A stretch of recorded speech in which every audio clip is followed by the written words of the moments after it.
खुलुमबाय बडलेण्ड रादाब नायगिरि बयखौबो बरायबाय। बे समाव चिरांनि फानबारि मानास्रि ओनसोलाव रंजा खुसिनि थासारि। थागिबि सुबुंफोरा हां मोननायनि खुसिजों रंजानायनि दोहौ। चिरांनि निसिमा आनन्द बेथिनि आरो मालिबिथा ओनसोलाव थांनाय समबारखालि गासै 1150 नखरनो हानि फोरमानलाइ होनायनि उनाव जिल्लानिनो फानबारि मानास्रि ओनसोलाव 1000निबो बांसिन नखरनो हानि फोरमानलाइ रानदों।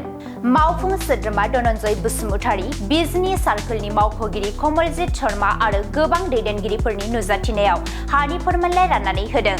गंसे गंनैल' नङा, फानबारि मानास्रि एनसि काहिथमा आरो बाथारमारि ओनसोलनि गं 21 गामिनि गं 1021 नखर आरो बगिदारा गामिनि गं 14 नखरनो हानि फाट्टा राननानै होदों। मख'नो गोनांदि थांनाय 35 बोसोरनिबो बांसिन बे ओनसोलाव जिउ खुंबोनाय नखरफोरनो मावफुं सोद्रोमा धनन्जय बसुमतारीनि गोख्रों हाबा मावनाय आरो ओनसोलनि दैदेनगिरिफोरनि हेफाजाब होनायजों थागिबि सुबुंफोरनो हानि फाट्टा होनो हादों।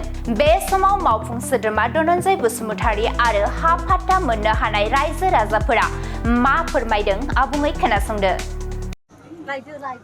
जोङो गिबियावनो हानि फोरमान बिलाइनि राननायनि गेजेरजों जोङो बिटिआरनि चिफ मानगोनां प्रमद बर' सारखौ आरो जोंनि लेन्ड एन्ड डिपार्टमेन्टनि हानि बिगोमा मानगोनां रनजित बसुमतारी बिथांखौ जों गिबियावनो साबायखर बावनांगोन।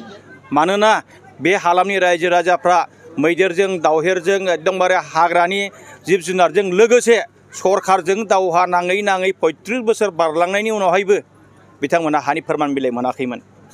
दिनैहाय जोंनि बिटिआर सरकारनि नाजानायाव बे हालामनि रायजो राजाफ्रा दिनै हानि फोरमान बिलाइ मोनबाय बा दिनै गथायबाय। बे बेलायाव रायजो राजाफ्रा जोंनि बिटिआर सरकारखौ बरायदों आरो बिटिआर सरकारखौ साबायखर बावदों आरो दिनैनिफ्राय बुंदों जे बे हालामनि रायजो राजानि जिथु हानि समस्या हानि फोरमान बिलाइ गैयिनि थाखायनो बिभिन्न सार्टिफिकेट एप्लाइ खालामबाबो बिथांमोना बै सार्टिफिकेटखौ मोननो हायाखैमोन। दिनैनिफ्राय बिस्रा बै सिन्थाया गोजान जाबाय आरो फैबाय थानाय समावहाय जों मिजिंथिदों बे हालामनि रायजो राजाफ्रा गावनि आथिङाव गसंनानै खोब मोजां गुन गोनां आबाद मावनानै गावनि न'खर दानायाव मुखुब जासिगोन।